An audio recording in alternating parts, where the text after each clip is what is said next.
अस्सलाम वालेकुम, कैसे हैं आप सब दोस्त। अच्छा, पिछली वीडियो में मैंने आपको बताया था कि प्रोडक्ट हंटिंग करते वक्त किन बातों का आपने ख्याल रखना है। एसिन को आपने लिख लेना है एक्सेल शीट के अंदर, प्राइस आपने लिख लेनी है, रेटिंग क्या होती है, रिव्यूज़ क्या होते हैं, कितने इम्पोर्टेंट होते हैं, बीएसआर कितना होना चाहिए, कैटेगरीज़ को आपने लिख लेना है। मतलब ये जब हम कर रहे होते हैं तब हमें लगता है बस ठीक है हमें याद हो गया, लेकिन बाद में जब हम सोचते हैं तो हमें वो याद नहीं होता। इससे बेहतर है कि आप लिख लें मुख्तलिफ़ कैटेगरीज़ बना के कि इस कैटेगरीज़ का ये एसएन नंबर है। दोबारा आपने जब भी अमेज़ॉन के ऊपर सर्च करना है तो वो चीज़ आप अगर उसके एसएन नंबर से सर्च करेंगे तो फ़ौरन वही चीज़ आपके सामने आएगी। अमेज़ॉन जो है वो कुछ ऐसी चीज़ें हैं, कुछ ऐसी प्रोडक्ट है जो अमेज़ॉन कहता है कि भाई अगर ये प्रोडक्ट आपने सेल करनी है तो इसकी कहीं से आप जहाँ से सोर्स किए उसकी मुझे अप्रूवल ला के दें। बेसिकली अमेज़ॉन की एक गेटेड कैटेगरीज़ होती है और एक अनगेटेड। आज मैं आपको सिर्फ बताऊंगा क्योंकि ज़्यादा बंदा मतलब वीडियो को लंबा करे तो फिर भी समझ नहीं आती, या ज़्यादा चीज़ों में उलझ जाए तो फिर भी समझ नहीं आती। आज मैं सिर्फ आपको बताऊंगा गेटेड कैटेगरीज़ कौन सी होती है। गेटेड कैटेगरीज़ बेसिकली वो कैटेगरीज़ अमेज़ॉन की होती है जिनके ऊपर काम करते वक्त आपको अप्रूवल चाहिए होती है, जिसमें बहुत सारी चीज़ें आ जाती हैं। वो मैं आपको बता देता हूँ कि बेसिकली कौन सी चीज़ें ऐसी हैं जिनको सेल करते वक्त अमेज़ॉन कहता है भाई मुझे इनकी आप अप्रूवल दें। नीचे मैं आपको लिस्ट बता देता हूँ। ऑटोमोटिव, आप अगर इनमें कोई भी चीज़ सेल करोगे तो अमेज़ॉन कहेगा भाई इसकी मुझे अप्रूवल दो। क्या वाकई ये उसी चीज़ की है जिसकी आपने लिस्ट लगाई हुई है। बच्चों की कुछ ऐसी डेंजरस चीज़ें होती हैं जो अमेज़ॉन कहता है भाई इसकी मुझे जहाँ से आपने सोर्स किए तो इसकी मुझे आप अप्रूवल दें, वाकई उसी की है। उसके बाद ये हाउस, हेल्थ के रिलेटेड, मेडिसन के रिलेटेड जितनी भी है अमेज़ॉन उनकी सर्टिफिकेट देखता है, क्योंकि एक्सपायरी का ख़तरा होता है। ये सारी चीज़ें उसमें आ जाती हैं। इंडस्ट्रियल एंड साइंटिफिक की कुछ चीज़ें होती हैं। इलेक्ट्रॉनिक्स की चीज़ों से आपको अवॉइड करना चाहिए।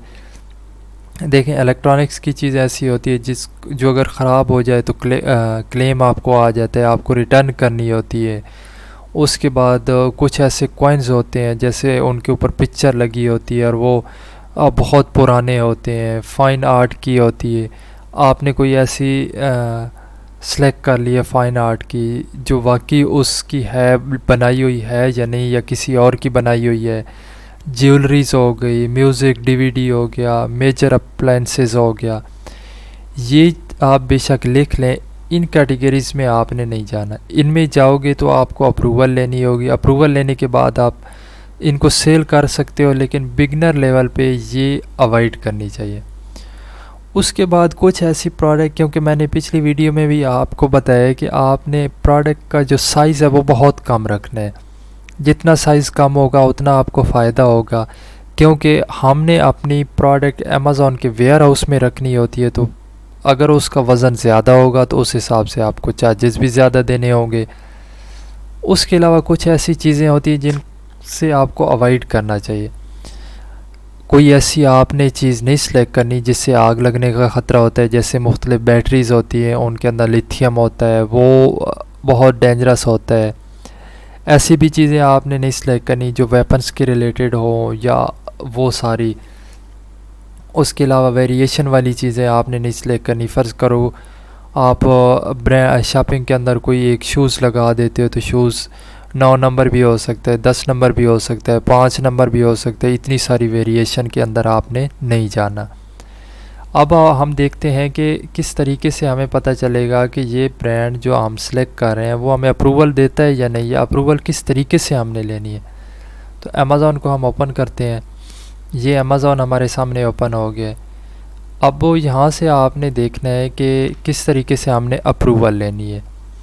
जब आप अकाउंट बनाओगे तो इस तरह का इंटरफेस आपके सामने होगा ना अमेज़ॉन का। बेसिकली मार्केट प्लेस जो होता है, आर्डर होते हैं, ये सारी चीज़ें। तो यहाँ से आपने फ़र्ज़ करो ये वाला होम पेफ जापानीज़ टेक्नोलॉजी इलेक्ट्रॉनिक्स है, ये कोई ये फ़र्ज़ करो आपने सिलेक्ट कर लिया और इसका आपने देखना है कि मैं सेल कर सकता हूँ या नहीं, ब्रांड मुझे अप्रूवल देता है या नहीं। सबसे पहले आपने क्या करना है, इसको ओपन कर लेना है। ओपन करने के बाद यहाँ से आपने ये उसकी रेटिंग देख लेनी है, रिव्यूज़ इसके देख लेने हैं, प्राइस देख लेनी है।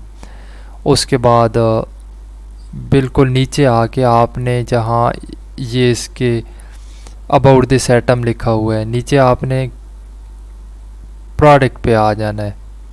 प्रोडक्ट पे आने के बाद आपने यहाँ से इसका एसन कॉपी करना है। कॉपी करने के बाद हमने देखना है कि ये ब्रांड हमें अप्रूवल दे रहा है या नहीं। कॉपी करने के बाद आपका ये जो इंटरफेस है, यहाँ पे ये 3 डॉट आपको नज़र आ रहे हैं, इसके ऊपर क्लिक करना है। कैटलॉग के ऊपर आना है, ऐड प्रोडक्ट पे करना है। जब आप ऐड प्रोडक्ट के ऊपर करोगे तो ये find your product in Amazon catalogue, यहाँ देखें प्रोडक्ट नेम भी लिख सकते हैं, यूपीसी एक नंबर होता है और एक ईएन नंबर होता है, आईएसबीएन नंबर होता है। एसएन हमने एसएन नंबर कॉपी किया हुआ है, यहाँ पे आपने पेस्ट कर देना है, यहाँ पे सर्च करना है। वही प्रोडक्ट हमारे सामने आ गई और ये वही होम पेफ जैपनीज़ टेक्नोलॉजी। यहाँ इधर देखें तो इसकी कंडीशन नज़र आ रही। हमने जब भी कोई प्रोडक्ट करनी है तो न्यू कंडीशन पे हमने करनी है, यूज्ड में कभी भी ना करना। अप्लाई टू सेल करने से पहले शो लिमिटेशन आप देख लें। ये शो लिमिटेशन पे देखें तो you need approval to list this brand, कि इस ब्रांड को सेल करने के लिए आपको अप्रूवल चाहिए। बिल्कुल इसी तरीके से स्ट्रेटजीज़ के ऊपर आपने बहुत सारे ब्रांड जो है वो अप्रूवल मतलब कहते हैं कि सेल करना है तो अप्रूवल आपको लेनी होगी। आपने इस ब्रांड को भी छोड़ देना है।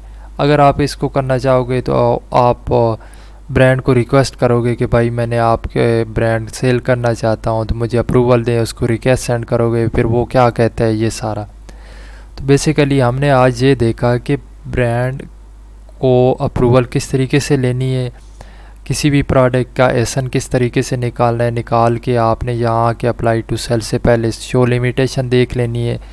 उसके बाद हमने देखा है कि किस तरीके से इसको हमने टारगेट करना है और ये इसका एसन हो गया। उसके बाद हमने ये देखिए कि किन किन चीज़ों से हमने अवॉइड करना है। उम्मीद है गेटेड कैटेगरीज़ की आपको समझ आ गई होगी। फिर भी कोई मसला हो तो आप पूछ सकते हैं। शुक्रिया, अल्लाह हाफ़िज़।